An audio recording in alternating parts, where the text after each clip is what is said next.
excited to hear from our next speaker. She is a young veterinarian, and talk about some of the elephants in the room in the veterinarian industry. Her name is Dr. Jennafer Glaesemann, but you can call her Dr. J. Dog goes woof, cat goes meow, bird goes tweet, and mouse goes squeak. Cow goes moo, frog goes crow, and the elephant. Hang out the best part. Okay. I am a veterinarian. I'm a surgeon, anesthesiologist, radiologist, oncologist, physical therapist, nutritionist, obstetrician, behavioral consultant, animal pediatrician, caregiver, friend.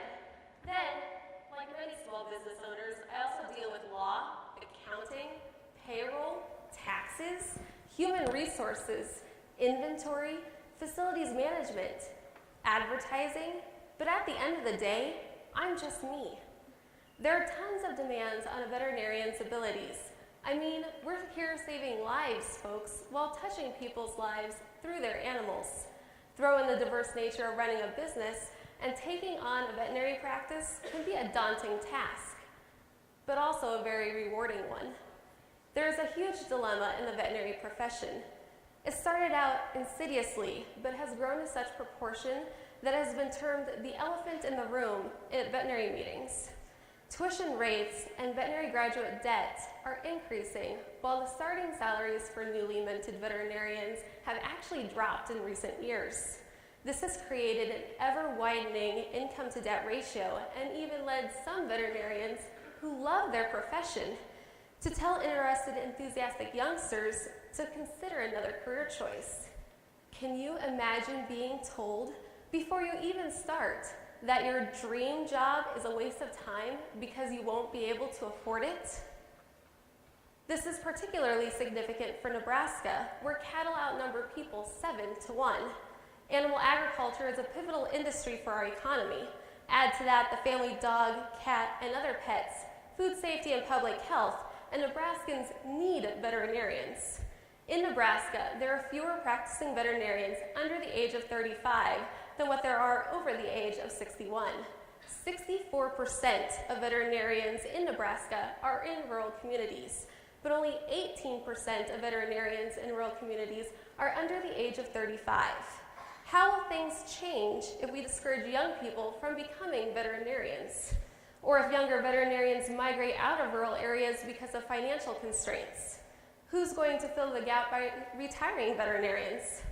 What is it going to mean for not just the veterinary profession, but our society? At the same time, it's not easy for retiring veterinarians to transition the practice through new associate buy-ins. Adding another veterinarian's salary for the transition period can be a major financial crunch for the practice. Veterinary owners often complain that new associates don't always hit the ground running and lack business savvy, which can create tensions with differing expectations and the need to teach associates if they're going to take the reins. Often, recent graduates are seeking positions with medicine and business mentorship and a supportive learning environment, which doesn't happen with a turnkey transaction. But, as mentioned earlier, veterinary practice ownership, while potentially overwhelming at times, can be incredibly rewarding.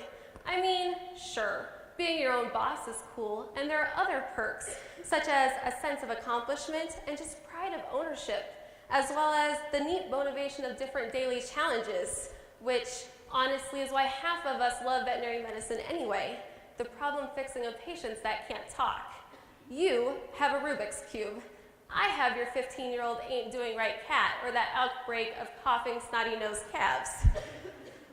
Practice ownership, despite its appearance of sheer insurmountability to that deer-in-the-headlights new vet, also stands as a bona fide solution to the financial straits of our early career veterinarians.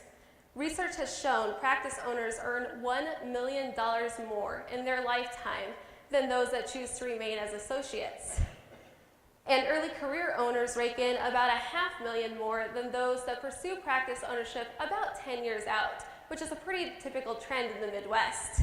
In fact, early career practice ownership is vested only slightly by full-time boarded specialists, which is training that can take an additional 5 to 8 years. So little to no previous work as a veterinarian, and let's face it, a debt load that makes most banks run for cover, not to mention few developed business skills and literally no idea on where to start. So what does an early career veterinarian do or go if they want to become a successful practice owner? There are already organizations for veterinary students interested in veterinary management. Young Veterinary Owners, or YVO, equips recent graduates to pursue their dreams of practice ownerships. By the way, they'll also make better associates. The ultimate goal is that when the veterinary profession says, "What elephant?" it's not an ignored or intractable problem, but rather one we have overcome. Thank you. Those crows